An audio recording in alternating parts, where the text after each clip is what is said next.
15 દિવસના ટૂંકા ગાળામાં નર્મદા જિલ્લાની મુલાકાતે વડાપ્રધાન આવી રહ્યા છે, ત્યારે તેને લઈને લોકોમાં શું ચર્ચા ચાલી રહી છે, માધ્યમો શું કહી રહ્યા છે, તેની વિગતે વાત કરીશું આ વિડીયોમાં। વૈષ્ણવજન તો તેને કહીએ જે પીડ પરાઈ જાનાને રે। તમારું સ્વાગત છે। આપણે અત્યારે ઊભા છીએ ડીડિયાપાડા ખાતે। મારી પાછળ તમે જે સભા સ્થળ જોઈ રહ્યા છો ત્યાં 15મી નવેમ્બરે દેશના વડાપ્રધાન નરેન્દ્ર મોદી આવવાના છે અને બિરસા મુંડાની 150મી જન્મ જયંતિની અહીંયા ઉજવણી થવાની છે।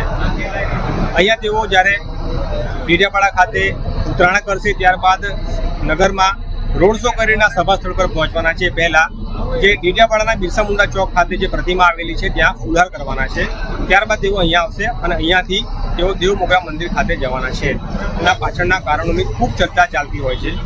ત્યારે અહીંયા જે ચર્ચા ચાલી રહી છે, ગુજરાતના માધ્યમોમાં ચર્ચા ચાલી રહી છે કે શું ધારાસભ્ય ચૈતર વસાવાનું પદ એટલું મોટું થઈ ગયું છે કે વડાપ્રધાને ડીડિયાપાડામાં આવવું પડ્યું? કારણ કે બિરસા મુંડાની જો 150મી જન્મ જયંતિની ઉજવણી જો કરવાની હોત તો તેઓ ઝારખંડ ગયા હોત કે જે બિરસા મુંડાની જન્મભૂમિ છે, પરંતુ એના બદલે તેઓ ડીડિયાપાડા ખાતે આવી રહ્યા છે અને તેઓ અહીંયા 150મી જન્મ જયંતિની ઉજવણી કરવાના છે। ત્યારે ચૈતર વસાવાને પણ માધ્યમોએ વારંવાર આ શબ્દો પૂછ્યા છે કે શું તમે વડાપ્રધાન નરેન્દ્ર મોદીના હસ્તે 15મી નવેમ્બરે ભાજપમાં જોડાવાના છો?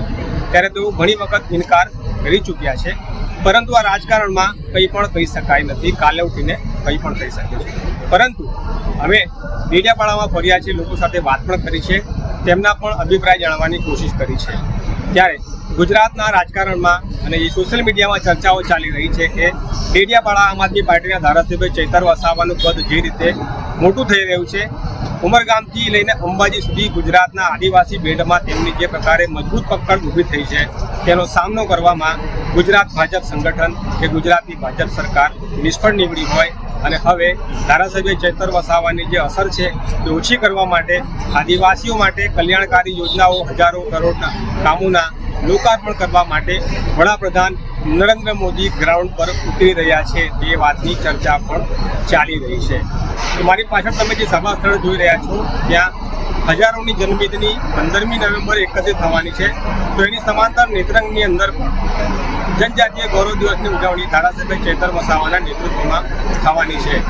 ત્યારે હવે જોવાનું એ રહે છે અને મીડિયામાં પણ ચર્ચા એવી ચાલી રહી છે કે કોની સભામાં વધારે પબ્લિક ભેગી થવાની છે।